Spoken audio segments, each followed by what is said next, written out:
When the 6 New York actors who founded Barksdale Theater at Hanover Tavern moved to Richmond in 1953, they took one look at the building that was for sale for $25,000, and they saw no glass in the windows, no indoor plumbing, no heating or electricity or air conditioning, and they said, "This is perfect."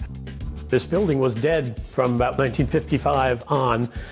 It was a derelict property when the Callahans and the Rubens and the Richardsons bought it in 1965 and turned it into a theater.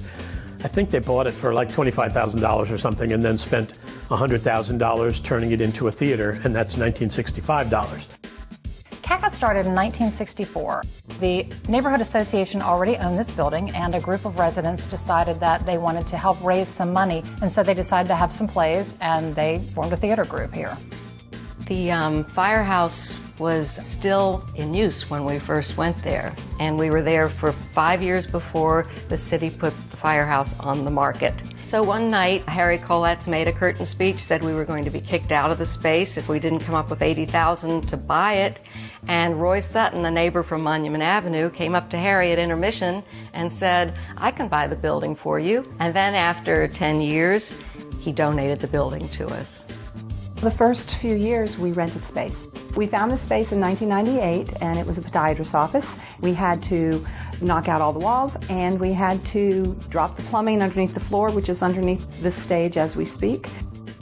So we spent the first 15 years of the theater's existence on the 3rd floor of an after-hours club called Fielden's. Luckily, someone came forward. They were willing to invest in space in a then unknown neighborhood called Scott's Addition, and we turned an old radiator repair shop into what's now Richmond Triangle Players Rubber V. Moss Theater. I moved back here in 2009, and I decided to start a nonprofit theater company. For our first couple years, we did shows at Firehouse. That was our first show. 2 at Triangle, and 1 at St. Mary's in Goochland. I remember distinctly receiving a Facebook message from Bruce Miller inviting me to lunch. So I went to lunch with Bruce and Phil, and they said, "We're looking for a company to come to the Theater Gym space, and we wondered if Cadence would be interested." And of course I said yes.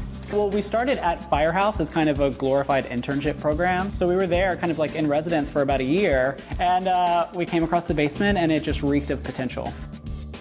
The Heritage Ensemble Theater Company was founded in 2012 by Margaret Joyner. At that time, we didn't have a space or a place to call home, so we reached out to different community centers in the city, such as Hickory Hill and Pine Camp, and then later we started working at Virginia Union University.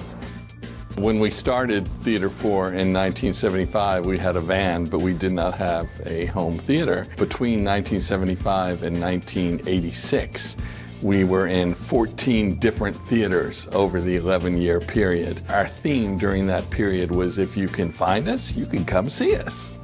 When our institution was 10 years old, we finally decided that we needed to find a permanent home. When we finally had the chance to make a bid on the theater, we had about 2 weeks to come up with $200,000.